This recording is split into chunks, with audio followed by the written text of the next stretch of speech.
So, urban floras. The context is the Anthropocene. This is my favorite way of looking at the Anthropocene. It is, of course, a construct. You cannot take a satellite picture of the entire globe at night with a single shot. Only half of us are at night at any one time, but this composite shows you just how dominant, especially in the Northern Hemisphere, the human species is on our planet, and why we now live in an epoch in which our species is having planetary effects. Everybody's familiar with this. I won't labor the point, but it is the context in which we are interested in urban floras. Now, what is urban?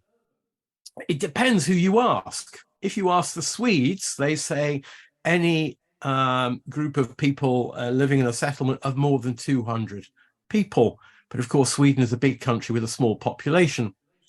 If you look at the Urban Flora of Scotland definition, so this is the definition used by the members of BSS who have been working for 8 years on recording the urban flora. They've used the definition that it's a settlement with more, or town with more than 1,000 people. In the United States, that definition is 2,500. And if you ask the UK Office of National Statistics or the Scottish government that uses the same definition, it's towns with 10,000 people. There are countries where the entire population is regarded as urban. You may wonder where. Well, here's one, Singapore. This is what they would think trees look like. So depending on who you ask, urban is defined in different ways. But it really doesn't matter that much, because we are all pretty concentrated now in where we live on the planet, especially in Europe and in the West. So this is a graph based on UN data showing the number of people who live in urban populations as defined by wherever it is they live. So if they live in Sweden, it's a community of more than 200. If they live in the United States, it's a community of more than 2,500. Singapore would say it's all of us. But whatever the definition, basically what you see here is the red line shows the urban population, the green line shows the rural population, and the urban population exceeded the rural population in about 2004. So to a rough approximation, we are now all urbanites. And so it's natural for us to be interested in what's around us. However, if you look at this from a different point of view, how much of the earth, how much of the land surface is urban, it's actually surprisingly small. So given that so many of us live in cities, we kind of think that cities are really important, and they are, but I mean that they occupy a large land area. In fact, they don't. So globally, only 1% of land area is urban. And this graph shows you historically what that looks like. So it's sort of vanishingly small if you go back 1,000 years, not surprisingly. But even in 2015, the most recent data, you can see that even if you put urban and villages together, we're looking at quite a small area of the land surface. Now, I guess you think that's good news if you're interested in biodiversity generally, but maybe if you're interested in urban floras, you think that's bad news. I don't know. We'll see. Perhaps that's something for the discussion tomorrow. So this is some of the context in which this conference is taking place. To look more specifically at Scotland, 91% of the Scottish population lives in 2% of the land area. Okay, so even in Scotland, which of course is a delightfully rural country, most of the population still lives in a small proportion of the land area.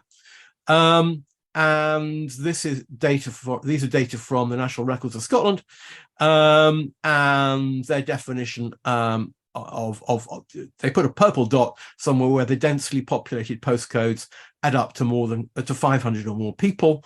And well, there you can see it: the Central Belt, the East Coast, and a few scattered outliers elsewhere.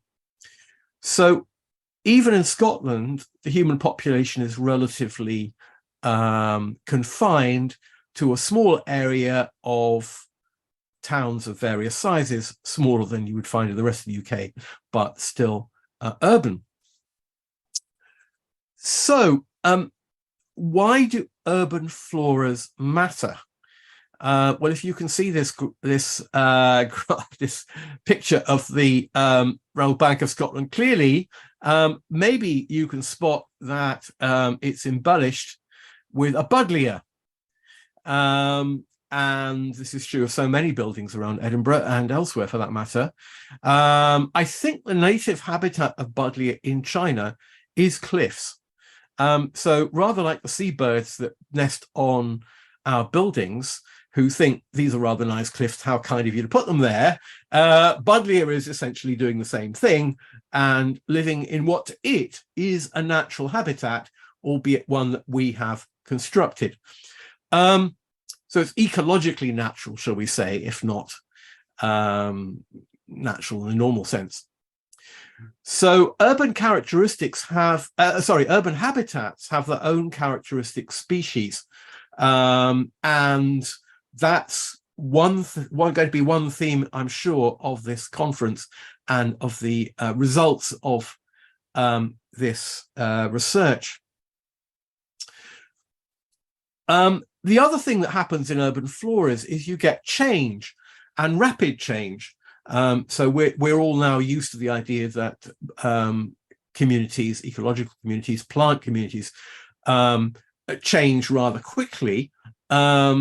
We are, after all, driving these changes with climate and other anthropogenic impacts ourselves. But in cities, you see two things in particular. You see new arrivals that come in with whatever it is that people bring into cities. So it might be the imports from the Far East. It might be the wool that used to be brought in from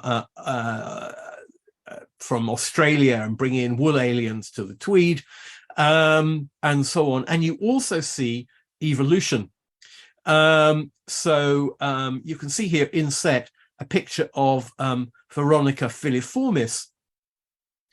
And I found this wonderful paper with the title Degradation of Sexual Reproduction in Veronica filiformis. So if you want to find this, the one thing you do not type into Google is the words degradation and sex. But it is actually an interesting example of the loss of sex in an invasive species. It turns out that all the genotypes of this thing are the same outside its native range, and this goes for North America and Europe. And basically because it's self-incompatible, and so it's spread by fragments, vegetatively, and over time, in relatively short time, these plants are essentially switching off their allocation to sex. And there are even populations where there are no flowers whatsoever, because I guess those genotypes, those mutants, have an advantage in not bothering with flowers, which after all don't help them in terms of natural selection. So they're now spreading entirely by vegetative fragments. So there are many examples of this in both plants and animals. White clover recently has been shown to have evolved around cities multiple times in ways that change its response to temperature, and many others, some of which are going to be described today, I know, probably I guess by Richard Abbott. So that's two of the reasons why urban floras matter. And the third one is the obvious one, that most people's daily experience of nature is through the urban flora and fauna around them.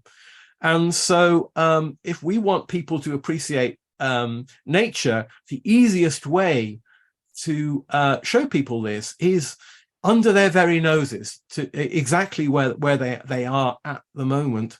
And after all, this is fascinating anyway. What the Botanical Society members who've done this wonderful project realized some time ago was we didn't actually have an urban flora of Scotland. And I have to admit, when I heard about this project a while back, I thought, in all places, of all the places you'd want an urban flora, why would it be Scotland? After all, you know, we know about the wonderful wild places. We don't tend to think about the cities and towns as being places to go to see biodiversity. But of course, that was wrong. And this project has demonstrated that. So let me just, in passing, this is a nice illustration of how keen people in cities are to be bathed in nature.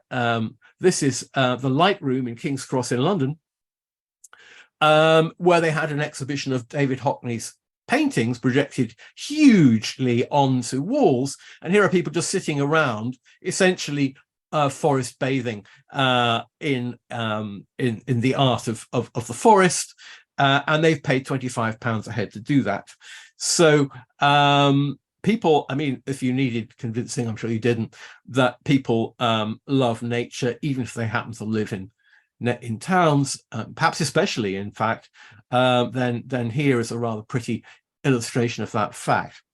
But let me give you an overview of the Urban Flora project in numbers. This is kindly supplied to me by John Grace, and it's fascinating and highly impressive. And I can say that because I haven't been involved in this project, so I can say that without prejudice, apart from the fact that I'm present at the Botanical Society, I suppose. But so this project has taken 8 years, and it's involved sampling in 214 towns. You can see the similarity between that distribution and the one I showed you earlier of where the settlements in Scotland are. And as you'd expect, the two correlate quite nicely. So although the Urban Flora project has not sampled all of the urban areas of Scotland, it hasn't been able to, it's sampled, I think it's about half of them. And they're highly representative, especially of the Central Belt. An extraordinary 90,000 records have been submitted to iRecord. So nearly 100,000, and that is really quite remarkable. It's recorded 2,200 odd species. So if you think that the native flora of the UK is just over 1,000 species, about 1,200, 300, depending on who you speak to and whether they like dandelions or not. So that's remarkable. And furthermore, all this has been achieved by 40 members of the Botanical Society, with the assistance, of course, of the BSBI and others. So that's what you have in store. That's how we got to where we are today. It only remains for me to say, join the Botanical Society if you aren't already a member. Thank you.